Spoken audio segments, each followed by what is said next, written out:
bilateral protection agreement between the two. The second common theme that the protection treaty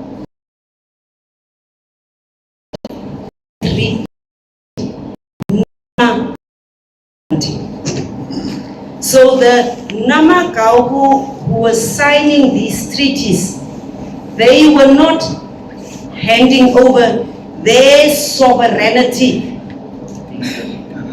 as, you know, over their territories.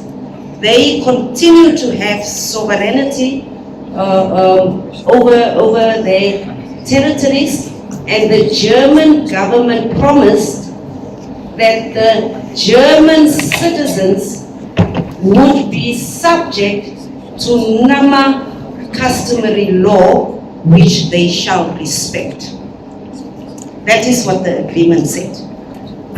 However, the fundamental pillars of these two agreements were never honored. So the bilateral protection was not honored, and the sovereignty of Great Namakwa land was not honored. And this is how the breaking of the protection treaties led to the resistance of the Nama people. I think that is clear. There's another issue, because I was reading to try and understand what the international law, because there are three fundamental issues that the Nama Gaob keeps saying.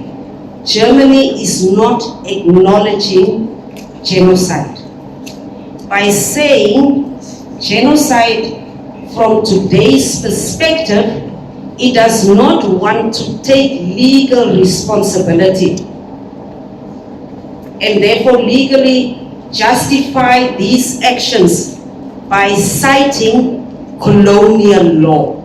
And Germany says, in terms of the international law of the time when these crimes were committed, the natives, meaning the Nama people, the natives were considered, in terms of the law, uncivilized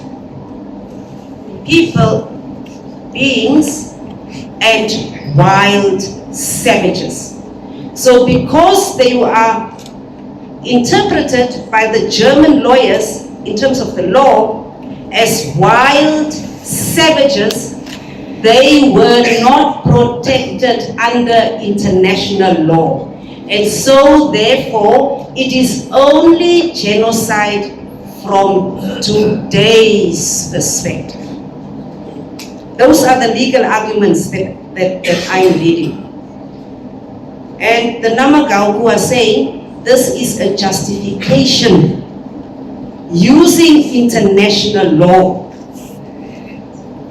German lawyers are using international law to justify what they did, and are saying that natives were not covered under that law.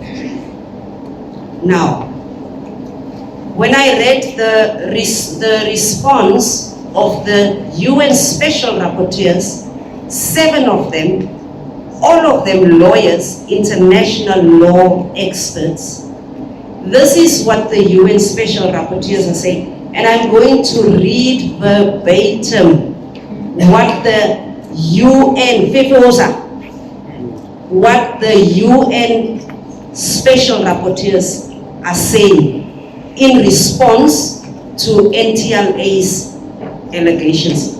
Google it. You must go and Google. Just do your research. It is written there. It is in the public space. It says, the UN Special Rapporteurs say, we express further concern that in acknowledging and apologizing for past violence, the joint declaration only includes a a qualified recognition of the genocide committed. From today's perspective, it is a qualified acceptance. It is not an unconditional acceptance. It is a conditional acceptance. That is what the special rapporteurs are saying. They further say, thus attempting to remove legal consequences for those acts under current national and international law. They want to dodge responsibility under the law.